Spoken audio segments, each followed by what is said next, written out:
40 soldados cristianos fueron obligados por causa de su fe a estar encima de una laguna, un lago congelado.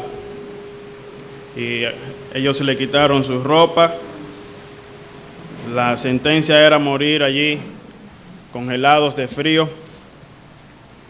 Y pasaron horas y estaban cada vez más impresionados los otros guardias que le llevaron para ser torturados, y veían el ánimo que ellos tenían, y ellos decían algo parecido a esto: somos 40 soldados de Jesús y no nos volvemos atrás.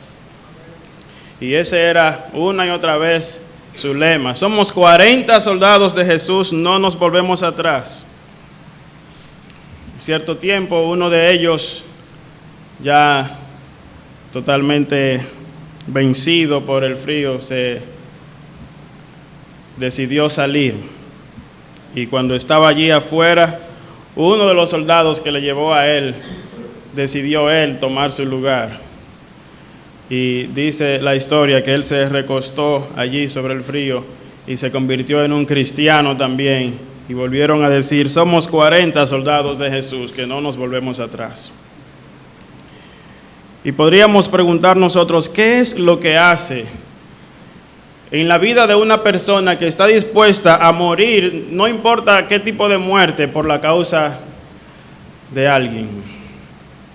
Nosotros hemos sido alcanzados por esa misma causa. La causa de ese alguien es Cristo Jesús. Y estamos dispuestos, y espero en el Señor que todos aquí estemos dispuestos a padecer cualquier cosa por amor a Cristo. Quisiera invitarles a abrir sus Biblias en Filipenses capítulo 4. Vamos a leer los versículos 1, 2 y 3 de esta carta. Hemos estado durante un buen tiempo ya considerable estudiando de manera expositiva la carta de Pablo a los filipenses. Y ahora nos queda, ya por la gracia de Dios, este último capítulo que vamos a introducirlo en el día de hoy. Y vamos a ver qué enseñanza tiene Dios para nosotros. Dice así la palabra: así que, hermanos míos, amados y añorados, gozo y corona mía, estad así firmes en el Señor, amados. Ruego a Evodia y a Síntique que vivan en armonía en el Señor. En verdad, fiel compañero, también te ruego que ayudes a estas mujeres que han compartido mis luchas en la causa del Evangelio, junto con Clemente y los demás colaboradores míos, cuyos nombres están en el libro de la vida. Señor, te suplicamos que, según tu gracia y misericordia para con nosotros,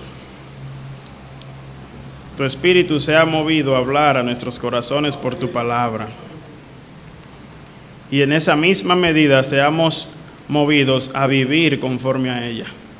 Que todos los que estamos aquí, sin excluir a nadie, ni inclusive al predicador, todos salgamos transformados por tu palabra. Te lo suplicamos en el nombre de Jesús. Amén. El apóstol San Pablo ha estado enseñándole a sus hermanos acerca de cuáles son las cualidades distintivas de un creyente verdadero. Eso fue lo que vimos en el capítulo 3. Y el apóstol ahora llega a un punto donde él va a concluir y, en cierto sentido, resumir toda esa enseñanza. Y por eso es que este capítulo comienza diciendo: así que.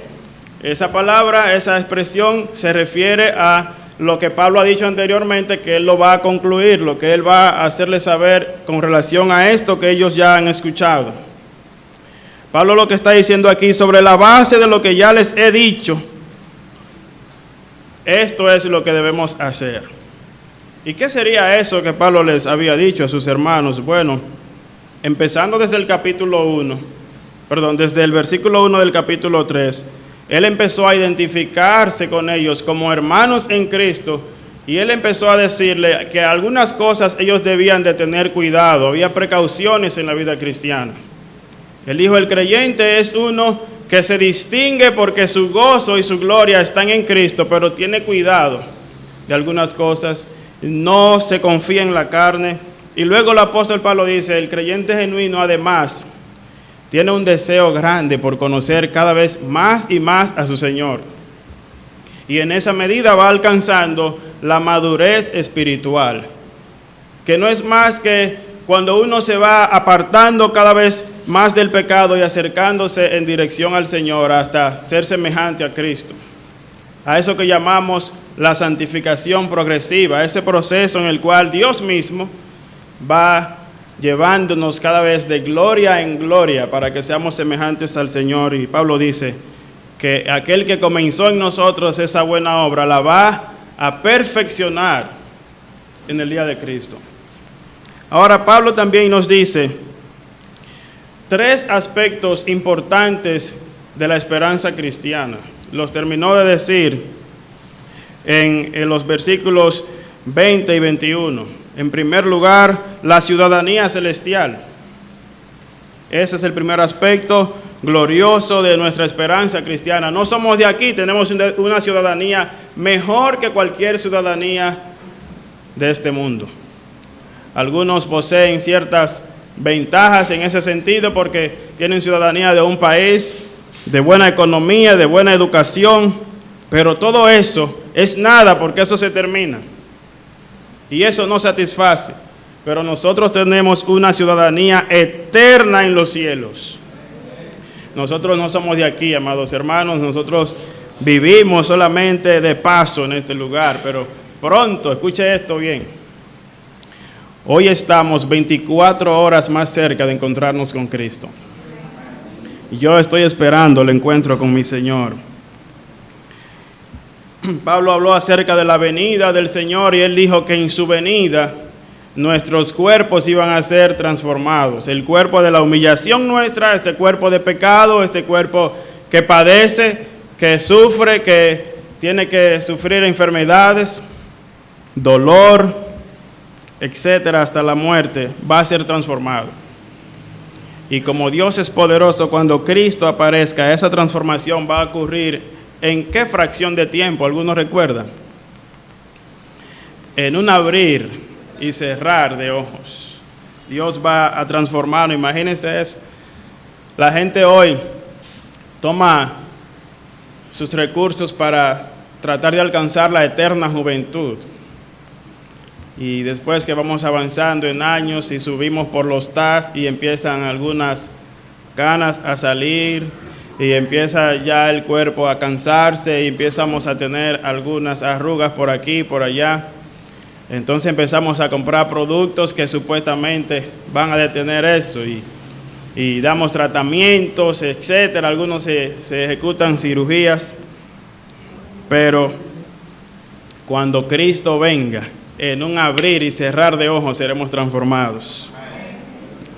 Y olvidaremos toda tristeza y todo dolor de este cuerpo presente, porque será, dice el pasaje, semejante al cuerpo de la gloria suya.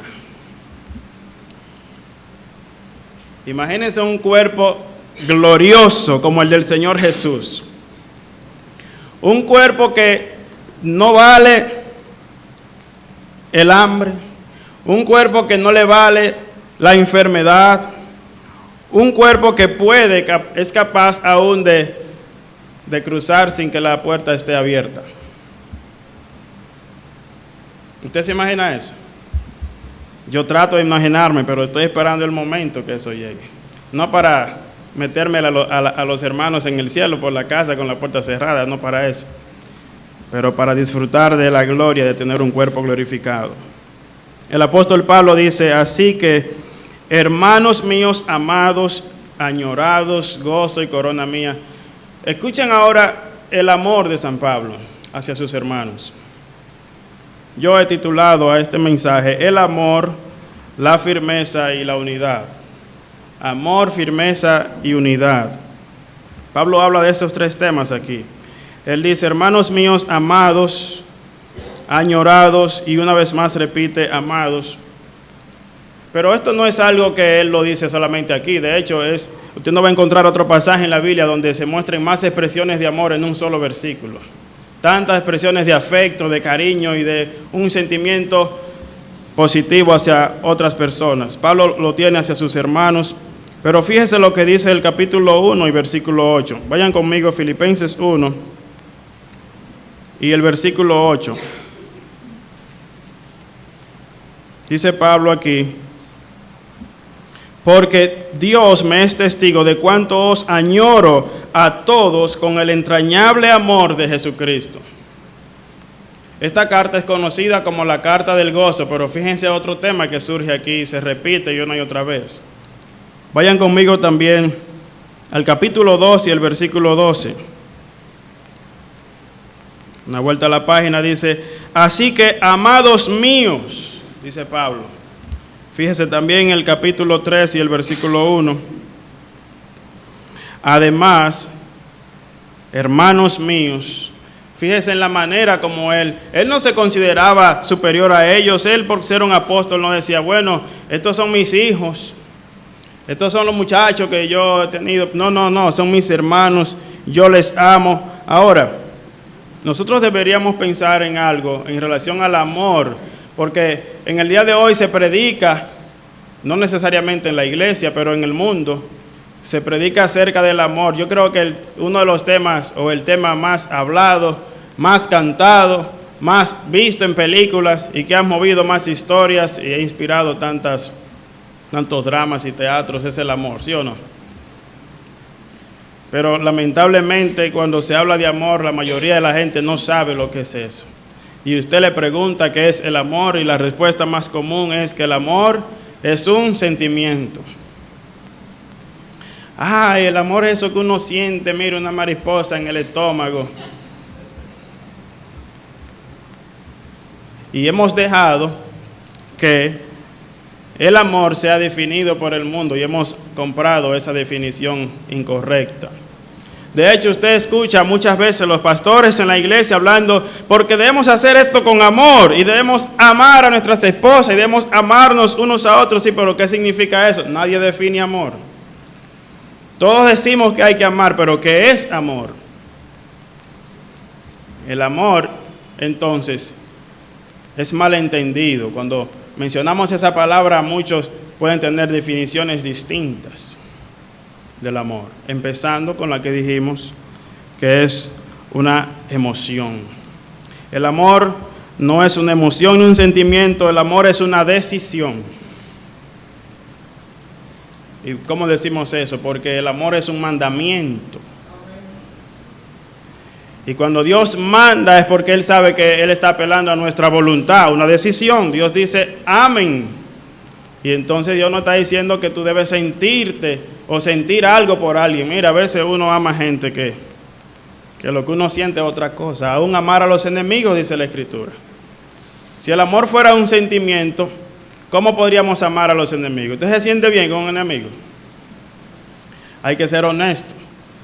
Cuando usted tiene una gente, mire, que le ha hecho y le ha agraviado, le ha hecho algo muy mal, que le ha ofendido de tal manera, no se siente eso que uno dice, esa mariposita y no se siente ese afecto. Pero sin embargo tenemos la responsabilidad de amarlos. El amor entonces es una decisión porque es un mandamiento de Dios. Ahora quisiera definir el amor. El amor es la decisión de proteger y de proveer al ser amado. Es la decisión de proteger y de proveer al ser amado. Cuando usted ama a alguien, usted va a tratar, en la mayoría de lo posible, de protegerlo. Lo va a proteger de cualquier peligro físico, pero también de cualquiera que esté hablando mal. Si yo amo a un hermano, no puedo permitir que alguien lo esté acabando. Y tampoco yo puedo acabarlo. No, porque yo lo amo, pero es que fulanito es esto. Eso no es amor. El amor protege la reputación del ser amado. Por eso el Señor dice al marido que debe amar a su mujer como Cristo amó la iglesia. ¿Usted cree que alguien se atreve a hablar mal de la iglesia delante de Cristo? El diablo siempre intenta lo mismo, pero no puede. No le es permitido porque el Señor dice, mira, yo he dado mi vida por la iglesia. Y es verdad, tú puedes tener razón con lo que dices, que Él ha hecho esto malo. Sin embargo, por eso malo yo morí. El amor es la decisión además de proveer. Cuando usted ama a alguien, también va a tratar de darle las cosas que necesita. El Señor le dice al esposo que Él cuida su cuerpo y lo sustenta. ¿Entiendan eso? Lo cuida, lo protege su cuerpo y lo sustenta. De la misma manera debe cuidar y sustentar a su esposa. Eso fue lo que Cristo hizo. Cristo nos protegió y nos protege y también nos sustenta. ¿Usted quiere ver si eso es verdad? Ahora mismo, ¿qué está haciendo Cristo con nosotros? Nos está sustentando a través de su palabra y estamos comiendo su alimento. Entonces, Pablo amaba a sus hermanos. Pero eso es muy fácil decirlo. Mira, amados hermanos, gozo y corona mía, añorados. Eso es muy fácil decirlo. Sí, pero tenemos que ir al contexto de esta carta. Pablo no solamente dice que los ama, sino también que los demuestra. O más bien, lo demostró ya en el pasado. Pablo dice que todo lo soporto por amor a los escogidos. ¿Qué es lo que hacía él? Soportaba todo por amor a los escogidos. Recuerden Hechos 16, cuando Pablo fue a esta ciudad de Filipos, hubieron unas personas que se opusieron a él y los metieron en la cárcel, a él y a Sila, porque recuerden que él le sacó un demonio a una muchacha, y esa muchacha tenía gente que recibía ganancia de ella. Y cuando ellos vieron perdida la fuente de su ganancia, entonces alborotaron al pueblo, los azotaron, es decir, le dieron latigazos a Pablo y a Silas y los metieron en la cárcel. Fue así como comenzó esta iglesia. Fue de esta manera como Pablo les demostró su profundo amor hacia esos que Dios había escogido. ¿Estamos entendiendo lo que es el amor realmente? Lo que el amor requiere es sacrificio. Requiere que haya una demostración de eso que uno dice. Ahora, estas dos cosas que yo he dicho van juntas, ¿ok? El amor no es completo solamente si se demuestra y no se expresa. Igual a la inversa, no es completo si se expresa y no se demuestra. Yo te amo, pero no estoy dispuesto a hacer nada por ti. Yo te amo, pero dejo que te pase cualquier cosa sin cuidarte. Pero la esposa siempre le dice al esposo, regularmente pasa así porque los hombres somos más secos, ¿verdad? Mi amor, ¿y tú me amas? Tú sabes que sí, tú lo sabes. Sí, pero no es esa la respuesta. Pero yo trabajo por ti y mira todo lo que yo hago. Sí, no es que me demuestre que yo lo sé que eso es así. Pero ella quiere oír la palabra te amo. Sí, tú sabes que te amo. El Señor le dijo a Pedro, Pedro, ¿me amas? Y él no está, pero Señor, pero no estaría yo aquí hablando contigo. No. Señor, tú sabes que te amo. Y esa confesión fue la que el Señor quería escuchar para comisionar a Pedro nuevamente al ministerio. Entonces, el amor es completo cuando se demuestra y se expresa. Estoy dando tic a los esposos y vayan tomando apunte. Dígale que usted la ama. En esas palabras, sí, que suenan fuerte para algunos, pero usted va practicando y usted va a ver cómo le salen de manera natural. Y usted va a ver cómo usted va a disfrutar de la vida. Y usted va a ver cómo usted llega a la casa y encuentra otro ambiente, ¿verdad? Y encuentra esa comidita, esa ropa, ¿verdad? Ese trato. Porque el amor tiene su recompensa buena. El Señor se deleita en una congregación que le alaba porque le ama, porque Él le amó primero. San Juan dice, nosotros amamos a Dios porque Él nos amó primero y envió a su Hijo en propiciación por nuestros pecados. No fue que nació de nosotros el amor, fue Dios quien derramó su amor hacia nosotros. Nos dice que nos ama continuamente y lo ha demostrado. Y nosotros ahora debemos amarle a Él. Y ahora Pablo habla acerca del amor hacia los hermanos. ¿Cómo debemos amarnos unos a otros? Y fíjense que esto no es casualidad que él hable mucho del amor aquí, porque el capítulo 2, él habla de un problema que había. Que usted no adivina por qué era el problema que había. ¿Cuál era la falta que estaba ahí careciendo? La falta de amor. Si hubiera amor, no habría problema con esas dos hermanas. ¿Qué dice usted? No importa la desavenencia que tuvieran, no importa, era que no había amor. Y si lo había, no estaba siendo demostrado y tampoco expresado. Pablo sigue ampliando aquí su pensamiento acerca del amor, y ahora él dice cómo él considera a sus hermanos. A esos que hace 10 años atrás aproximadamente él había ganado para Cristo, aquellos de los cuales él había recibido ofrenda y había recibido un hermano llamado Epafrodito, que ellos lo enviaron para que él supliera sus necesidades. Y este hermano allá le cuenta al apóstol Pablo del progreso de esos hermanos, y él le dice: miren, yo estoy alegre en el Señor por lo que escucho de ustedes. Y es más, yo oro para que el amor entre ustedes, está hablando el capítulo 1, abunde aún mucho más en todo conocimiento. Y Pablo dice aquí: ustedes son mi gozo y mi corona. Quiera el Señor, amado hermano y amada hermana, que nuestros hermanos lleguen a ser el motivo de nuestro gozo. Quiera el Señor que podamos, pero mire, esto no es algo que depende de lo que el hermano haga, depende de una decisión mía, de que mi hermano sea el motivo de mi gozo. ¿Sí? ¿Por qué? Vamos a tener roces y a veces van a haber ofensas, pero aún así yo debo tener a mi hermano como mi motivo de gozo. ¿Sabe por qué? Porque ese hermano es el que va a estar ahí cuando usted lo necesite. Ese hermano es el que Dios ha puesto a su lado para que juntos peleemos la batalla. ¿Usted cree que usted puede pararse solo ahí? Por más que usted y yo hayamos avanzado en la vida cristiana y en la madurez espiritual, necesitamos de la comunión unos con otros. Porque cuando usted menos espera, viene una flecha que usted no está viendo, y ese que la está viendo y pone el escudo y lo libra de la muerte.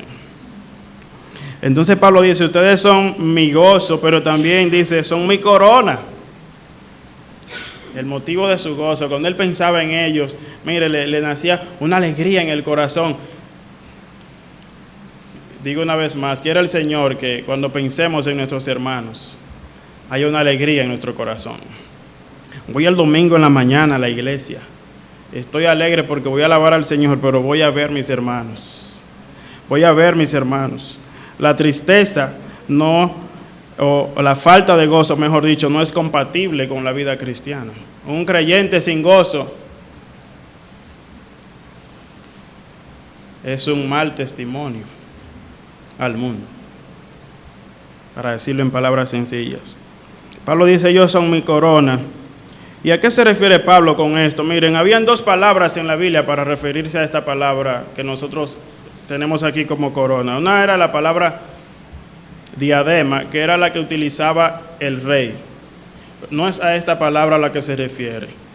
Había otra palabra que era la palabra, a ver si la encuentro aquí, estéfanos, que era esa corona que era de olivo, la envolvían entretejida con perejil verde y con hojas de laurel. Era esa corona que se le daba a los atletas cuando ganaban. Ellos se empeñaban por conseguir esa corona.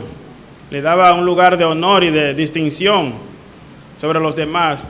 Y esta misma corona era utilizada también en ocasiones especiales, cuando se hacía un gran banquete y se le ponía a los invitados que eran llamados para esa ocasión. Y Pablo dice: ustedes son eso que yo he alcanzado en mi carrera. Fíjense lo que dice el capítulo 2, versículo 16. Filipenses capítulo 2, verso 16. Después de Pablo haberles dicho que ellos deben ocuparse en su salvación con temor y temblor, y que deben resplandecer en el mundo como luminares de manera irreprensibles, le dice, versículo 16: sosteniendo firmemente la palabra de vida, a fin de que yo tenga motivo para gloriarme en Cristo, ya que no habré corrido en vano, ni habré trabajado en vano. Escuche entonces que para Pablo ese era su premio.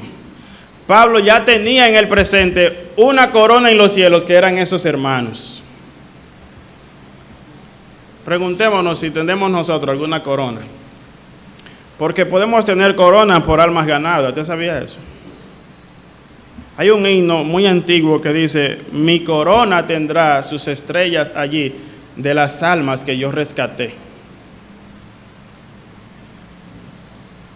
Ganemos almas para que cuando lleguemos al cielo tengamos corona. Y esos hermanos que nosotros hemos ganado, que hemos participado de alguna manera en discipularles, en animarles en la vida cristiana, podamos sentirnos gozosos por ello y decir: ese es mi corona.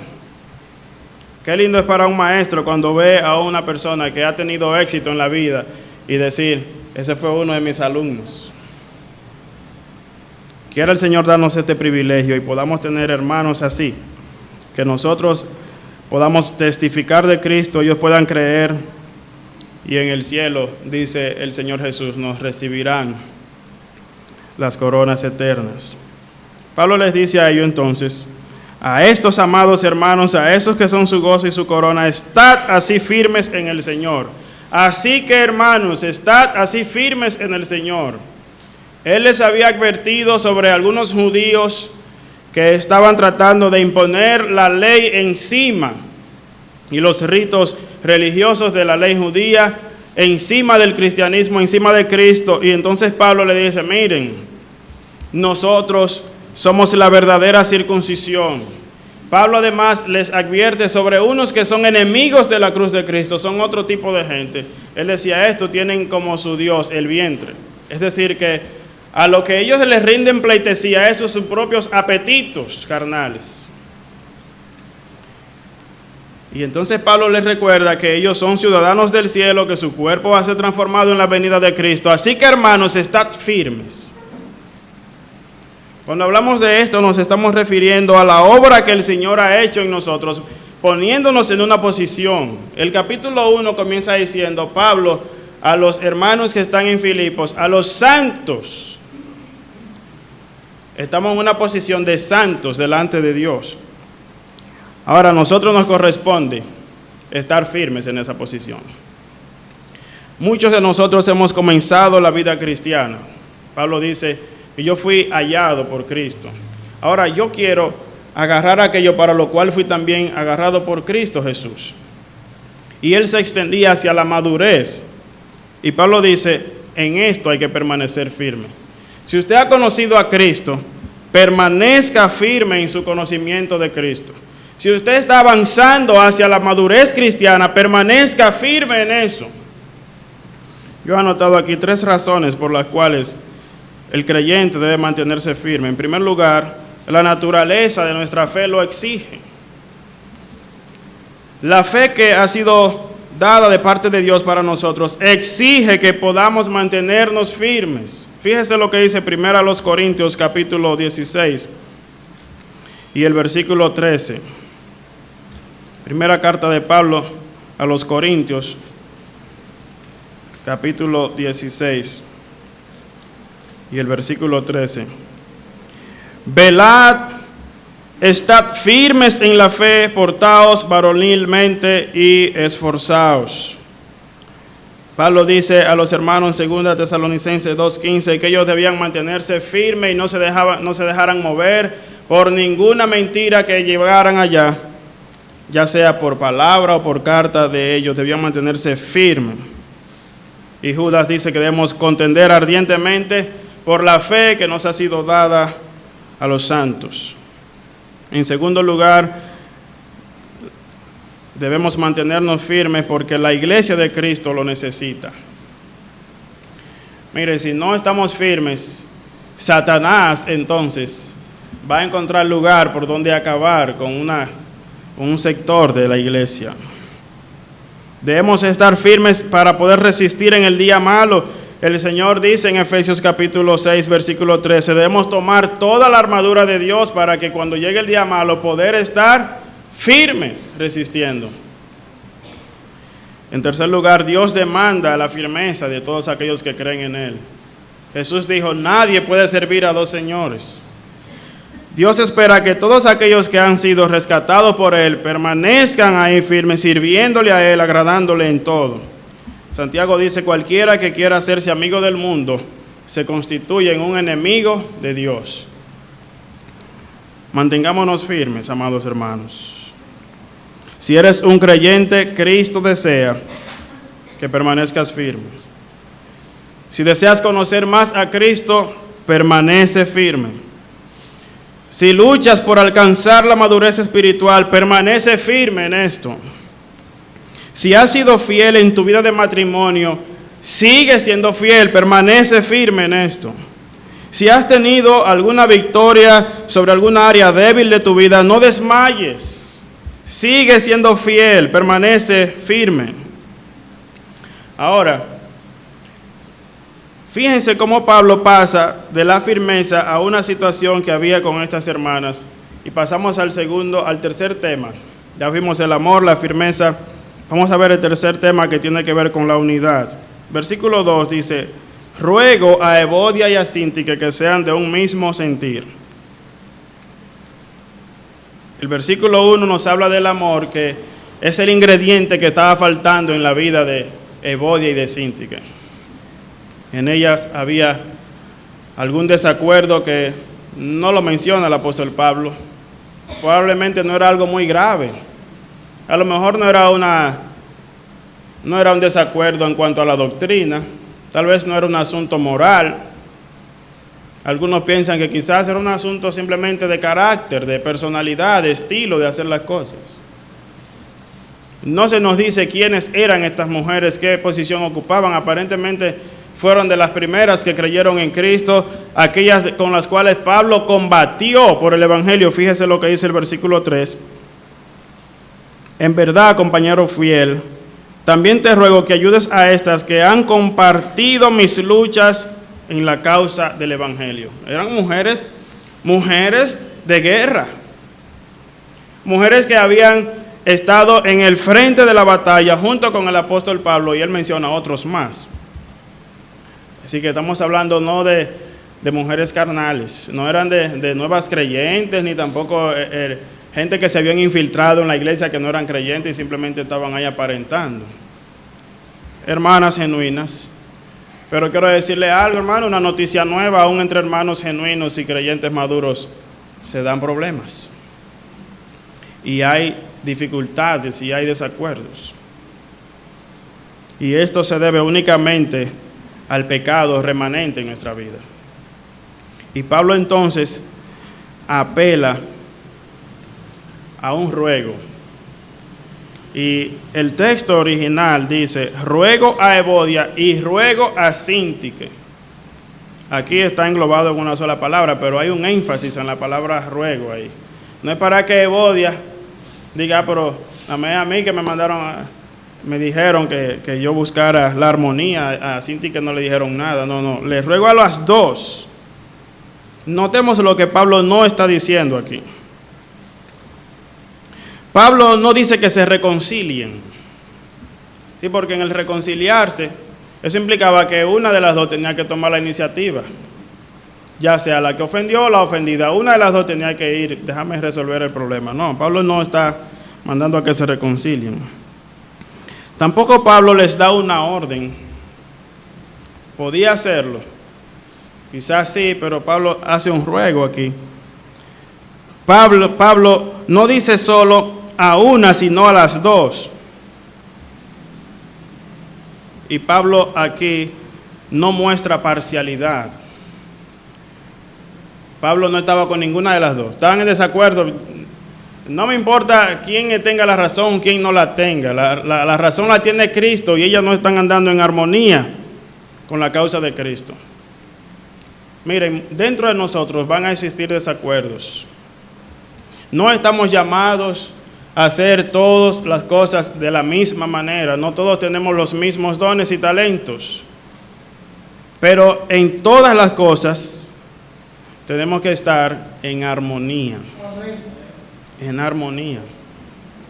Ser de un mismo sentir, dice la traducción de la Reina Valera. Mire, yo puedo hablar un poquito de armonía. Nosotros tocamos música.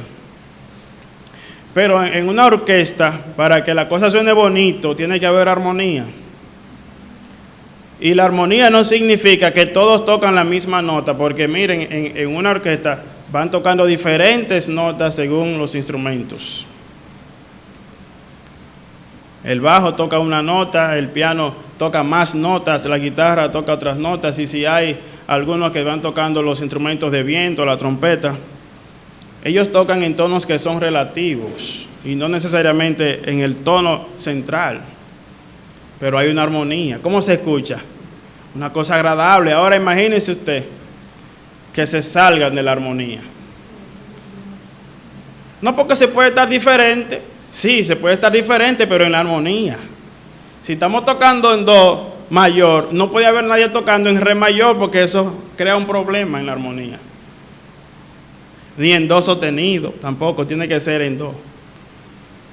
Eso habla que en la iglesia, amados hermanos, si Dios ha puesto una visión, aunque todos hacemos las cosas de manera diferente, pero es conforme a la visión que debemos ir.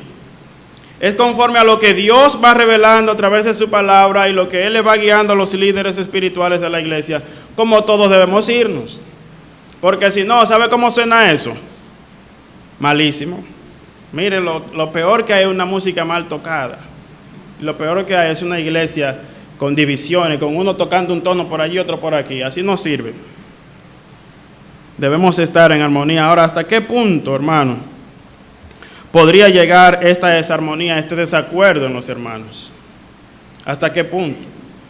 Hasta el punto que un apóstol preso allá, esa noticia le preocupó tanto que por todos los capítulos fue hablando del tema de la unidad y el tema del amor y el tema de uno renunciar a su criterio, renunciar a su derecho, como Cristo lo hizo, para humillarse y considerar al otro superior.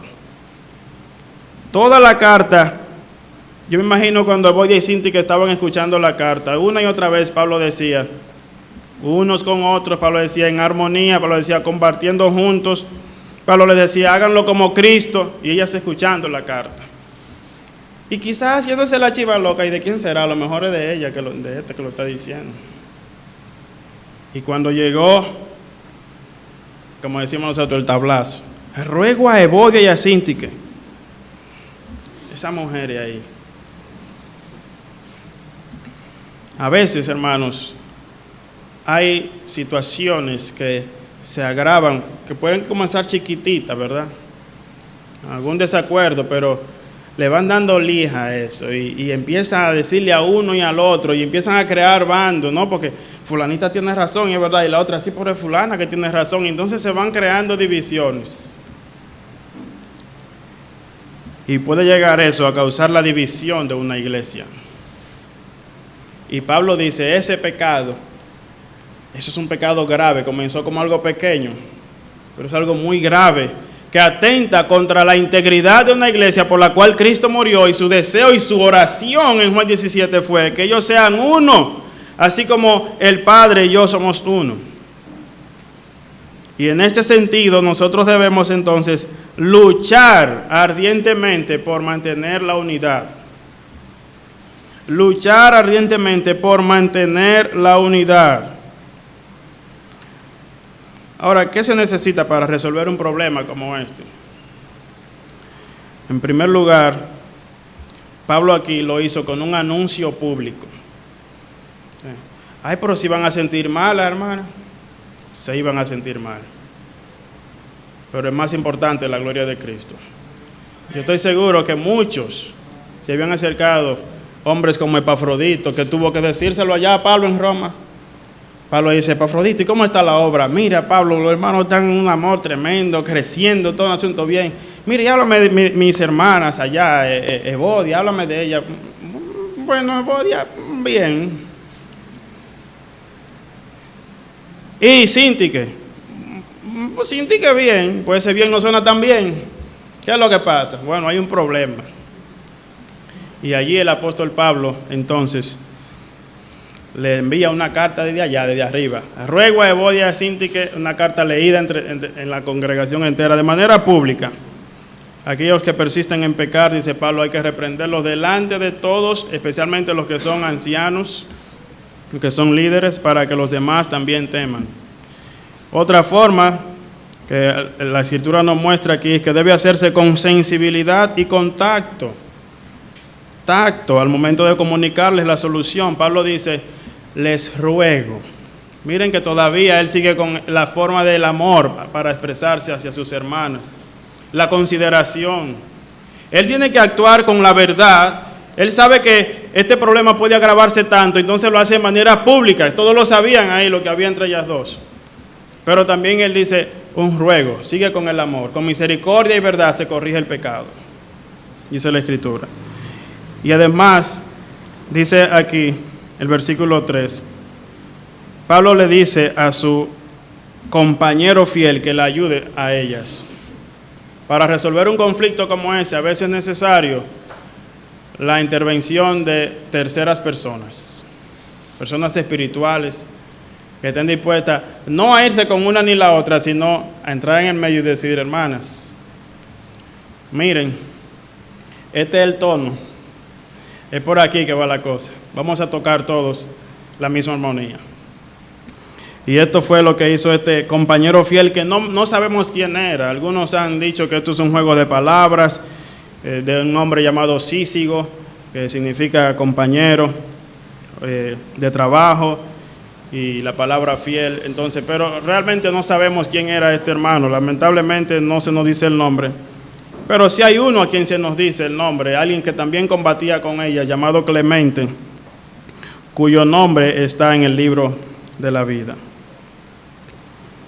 Ahora, fíjense dónde podría resultar un problema entre dos hermanos. ¿En qué resultó? ¿Cómo conocemos nosotros a Evodia y a Síntique? ¿Cómo es que la conocemos?